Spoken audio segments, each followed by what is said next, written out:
ಕ್ರಿಸ್ತನಲ್ಲಿ ಪ್ರೀತಿಯಿಂದ ಕರೆಯಲ್ಪಟ್ಟಂತಹ ಎಲ್ಲ ನನ್ನ ಸಹೋದರ ಸಹೋದರಿಯರಿಗೆ ಯೇಸು ಕ್ರಿಸ್ತ ನಾಮದ ಮುಖಾಂತರ ವಂದಿಸುತ್ತಾ ಫೆಬ್ರವರಿ 11ಕ್ಕೆ ನೇಮಕವಾದ ರಾತ್ರಿಯ ಗೀತೆ. ಇದಲ್ಲದೆ ಆ ವಾಕ್ಯವಾಗಿರುವಾತನು ಲೋಗೋಸ್ ಶರೀರಧಾರಿಯಾಗಿ ನಮ್ಮ ಮಧ್ಯದಲ್ಲಿ ವಾಸ ಮಾಡಿದನು. ಯೋಹಾನನು 1ನೇ ಅಧ್ಯಾಯ 14ನೇ ವಚನ.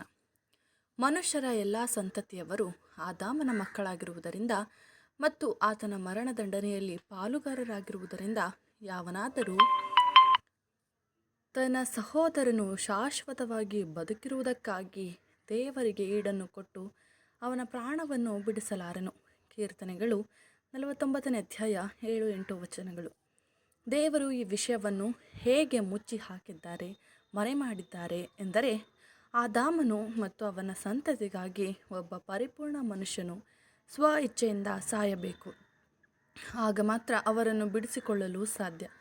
ಆದರೆ ಹಾಗೆ ಮನುಷ್ಯರಲ್ಲಿ ಒಬ್ಬರೂ ಇಲ್ಲದೆ ಇರುವುದರಿಂದ ದೇವರು ತನ್ನ ಒಬ್ಬನೇ ಮಗನಾದ ಲೋಗೋಸ್ ಅನ್ನು ಮನುಷ್ಯನನ್ನಾಗಿ ಮಾಡಿ ಆದಾಮ ಮತ್ತು ಆತನ ಎಲ್ಲ ಮಕ್ಕಳನ್ನು ಬಿಡಿಸಿ ರಕ್ಷಿಸುವ ಹಾಗೆ ಏರ್ಪಾಡನ್ನು ಮಾಡಿದನು ಎಂಬುದೇ.